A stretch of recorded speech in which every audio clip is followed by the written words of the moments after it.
विनया, पाणी घेऊन ये.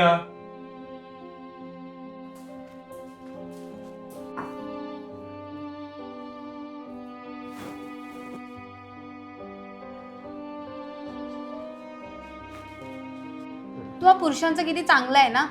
इकडून तिकडून या, चहा द्या, पाणी द्या, नुसतं राजासारखं पाहिजे. नाही तर आम्हा बायकांचं जीवन नुसतं कामातच जातं. पुढच्या जन्मात देवाला हीच प्रार्थना असेल, तुम्हाला स्त्री आणि मला पुरुष बनवून. अरे पुढच्या जन्मात कशाला, आपण ह्यात काम कर. आज बसून घरातलं काम मी करतो आणि बाहेरचं काम तू कर. हा, पैसे मात्र तुला कमवायचे. तुम्हाला काय वाटतं, मला पैसे नाही कमवता येणार? अरे असं कधी बोललो मी तुला की तुला नाही जमणार पैसे कमवायला? अरे तू आलीस, काय हवंय तुला? चहा पाहिजे, कॉफी पाहिजे की पाणीच घेशील? नाही जेवण पण तसं बनवलंय, नाही तर जेवूनच घे. काय झालं, तुझं तोंड का पडलंय? तू नाराज दिसतेस मला थोडी.